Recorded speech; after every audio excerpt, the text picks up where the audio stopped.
Dear students, आज हम start करेंगे अपना next chapter, fifth chapter, introduction to Euclid's geometry. बेटे, यूक्लिड एक ग्रीक मैथमेटिशियन थे जिन्होंने ज्योमेट्री से रिलेटेड कुछ टर्म्स और डेफिनेशन हैं वो बताई हैं, जो आज भी काफ़ी मीनिंगफुल हैं। देखिए, जो ज्योमेट्री शब्द है ये दो शब्दों के मेल से बना है, जियो प्लस मैट्रियन। जियो मीन्स अर्थ और मैट्रियंस मीन मेजरमेंट, टू मेज़र। तो पुराने टाइम में अर्थ के मेजरमेंट से रिलेटेड ये सब्जेक्ट था जिसको हम ज्योमेट्री कहते थे। Need of measurement land in ancient times. Okay, तो यहाँ पे कुछ डेफिनेशन है वो इन्होंने दी हुई हैं, यूक्लिड्स डेफिनेशंस। यहाँ पे साइलेंट है यूक्लिड्स। ओके, जैसे सॉलिड ऑब्जेक्ट है, मैथमेटिक्स में किसी भी लिविंग या नॉन लिविंग थिंग्स को हम ऑब्जेक्ट कहते हैं बेटा। जो सॉलिड ऑब्जेक्ट होते हैं वो 3 डायमेंशंस के होते हैं, यानी सॉलिड ऑब्जेक्ट्स की लेंथ होती है, ब्रेड्थ होती है, हाइट होती है। ठीक है ना, कोई भी ऑब्जेक्ट आप ले सकते हैं जैसे क्यूब, क्यूबॉइड एट्सेट्रा। सरफेस है वो 2 डायमेंशनल होता है। जैसे अगर हम रजिस्टर की बात करें तो ये रजिस्टर का सरफेस है, इसकी लेंथ होगी और ब्रेड्थ होगी। ठीक है ना, तो ये इसकी 2 डायमेंशंस होंगी। जो लाइंस होती हैं, लाइन हमेशा स्ट्रेट होती है, आपको पता है, तो उसकी केवल एक ही डायमेंशंस होती है, लाइन की लेंथ ओनली, केवल लेंथ होती है। ठीक है ना, ब्रेड्थ नहीं होती। And a point has no dimension, point की कोई डायमेंशन नहीं होती, ना पॉइंट की लेंथ होती है, ना ब्रेड्थ होती है, ना हाइट होती है। तो कहने का मतलब यह है कि एक जो पॉइंट होता है वो डायमेंशन लेस होता है, उसकी डायमेंशन होती ही नहीं है। ठीक है, तो आइए इन डेफिनेशन को थोड़ा सा और समझते हैं। पॉइंट की डेफिनेशन देखिए, a point is that which has no part. ठीक है ना, एक जो पॉइंट है वो डायमेंशन लेस होता है। इस तरह का जो हमारे पास ये सिंबल नज़र आ रहा है इसको पॉइंट कह सकते हैं, ना इसकी लेंथ है, ना ब्रेड्थ है, ना हाइट है। A line is a breadthless length, एक जो लाइन होती है वो ब्रेड्थलेस लेंथ होती है, यानी लाइन की केवल लेंथ होती है, ब्रेड्थ होती ही नहीं है। ठीक है ना, और दोनों साइड में जब हम एरो लगाते हैं, जब हम लाइन ड्रॉ करते हैं, क्योंकि लाइन क्या होती है, एंडलेस, और एक लाइन में हमेशा इनफाइनाइट नंबर ऑफ पॉइंट्स होते हैं। ठीक है, straight line is A line which lies evenly with the points on it. हम देखते हैं कि एक लाइन में काफ़ी सारे पॉइंट्स होते हैं और लाइन हमेशा स्ट्रेट होती है, तो जितने ही पॉइंट आप उनको ज्वाइन करोगे तो हमारे पास एक स्ट्रेट लाइन आएगी। ठीक है ना, straight line is not a curve, straight line is always straight.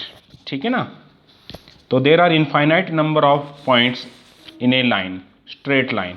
Okay, तो आपको पता है कि यहाँ पे स्ट्रेट लाइन पे दो एंगल का सम 180 डिग्री बनता है, ये जंक्शन है, लीनियर पे जिसको हम कहते हैं। ठीक है, surface is that which has length and breadth only, जो सरफेस होता है उसकी केवल लेंथ और ब्रेड्थ होती है, यानी सरफेस 2 डायमेंशनल होता है। ठीक है ना, आप देखिएगा जैसे ये सरफेस है हमारे पास चौक बोर्ड का, यहाँ पे रजिस्टर का लगा लीजिए, टेबल का लगा लीजिए। ठीक है ना, मोबाइल का प्लेन सरफेस लगा लीजिए, तो ये प्लेन सरफेस है, तो ये 2 डायमेंशनल होता है यहाँ पे। ठीक है ना, लेंथ और breadth, length as well as breadth. ठीक है ना, अब यहाँ पे नेक्स्ट टर्म है axioms. A mathematical statement which is assumed to be universally true without proof is known as axioms. ऐसे रिजल्ट जिनका प्रूफ है वो रिक्वायर्ड नहीं होता और जो एजम्पशन होती हैं, यूनिवर्सल ट्रूथ्स होते हैं, उनको हम कहते हैं एक्सियम्स। ओके, जैसे हम ये कहें sun rises in the east, तो ये क्या है, एक्सियम्स है, एजम्पशन है। ठीक है ना, यूनिवर्सली ट्रू है ये। थ्योरम्स है ऐसे मैथमेटिकल रिजल्ट्स को कहते हैं बेटा जिनको प्रूव किया जा सकता है। ठीक है ना, a mathematical statement whose truth has been logically established is known as theorem. Theorem के लिए प्रूफ की जरूरत होती है, proof is required for a theorem, like हम पाइथागोरस थ्योरम को प्रूव कर सकते हैं। ठीक है, यहाँ पे देखिए जो एक्सियम्स हमारे पास होते हैं, जंक्शंस होती हैं, यूनिवर्सली जो ट्रू होती हैं, ऐसे रिजल्ट हैं वो ज्योमेट्री से स्पेसिफिक रिलेटेड नहीं होते हैं। ऐसे रिजल्ट जो ज्योमेट्री से स्पेसिफिक रिलेटेड होते हैं उनको हम कहते हैं पोस्टुलेट्स। ठीक है ना, उनको हम क्या कहेंगे, पोस्टुलेट। ये देखिए आप, the junctions which are specific to geometry known as postulates. तो यहाँ पे जो हम ये ग्रीक मैथमेटिशियन हैं यूक्लिड, इन्होंने कुछ एक्जियम्स और पोस्टुलेट्स दिए हैं, आइए इनको डिस्कस करते हैं। सभी बच्चे इनको अपनी फेयर नोटबुक में है स्टार्टिंग में नोट करेंगे, ये काफ़ी इंपॉर्टेंट पॉइंट्स हैं, ठीक है। जैसे यहाँ पे देखिए फर्स्ट रिजल्ट है things which are equal to the same thing are equal to one अनादर।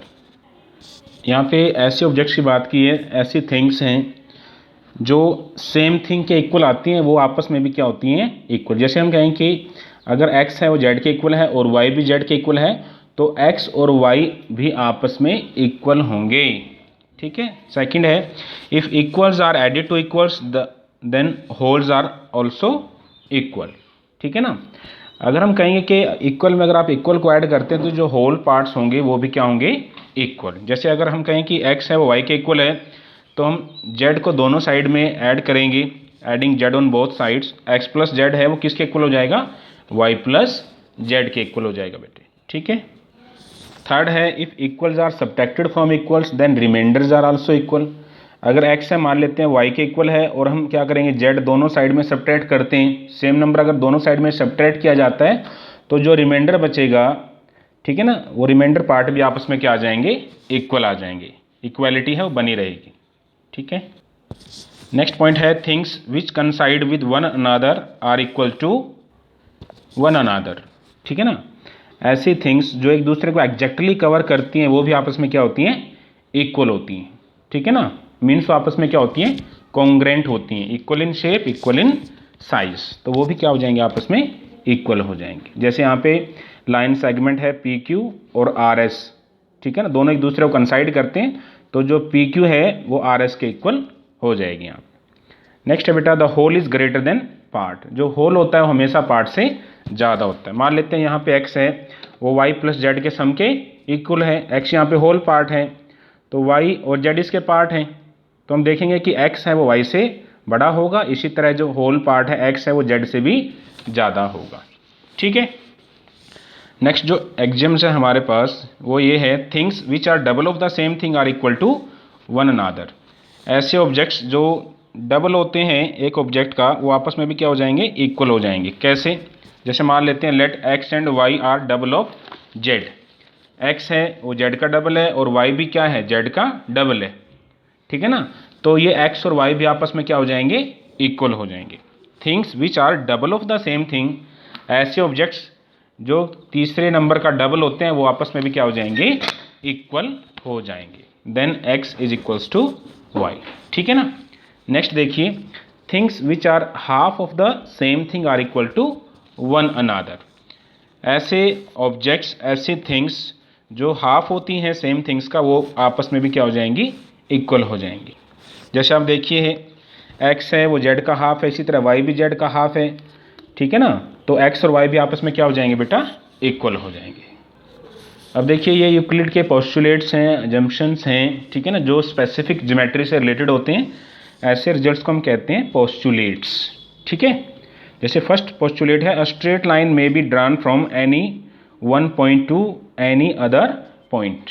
अगर आप एक पॉइंट को दूसरे पॉइंट से कहीं भी मिलाएंगे तो हमेशा आपके पास एक स्ट्रेट लाइन आती है, ठीक है ना। सेकंड है a terminated line can be produced indefinitely on either side to form a line. एक जो टर्मिनेटेड लाइन होती है, ठीक है ना, उसको आप दोनों साइड में इनफाइनाइटली बढ़ा सकते हैं अनंत तक। जो पुराने टाइम में टर्मिनेटेड लाइन थी, आज के टाइम में हम उसको लाइन सेगमेंट कहते हैं क्योंकि उसके दो एंड पॉइंट होते हैं, ठीक है।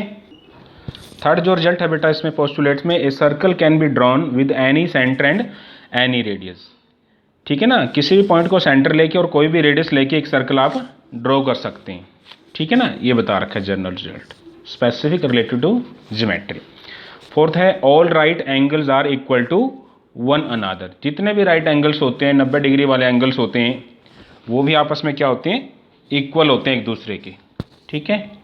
और फिफ्थ पोस्टुलेट में ये बताया हुआ है कि अगर हमारे पास दो लाइंस हैं पी क्यू और आर एस, ठीक है ना, दो स्ट्रेट लाइन हैं और किसी भी प्लेन के अंदर टू डायमेंशनल प्लेन, और एल क्या है, ट्रांसवर्सल है, तिरछी लाइन है जो उसको अलग अलग पॉइंट पे इंटरसेक्ट करती है।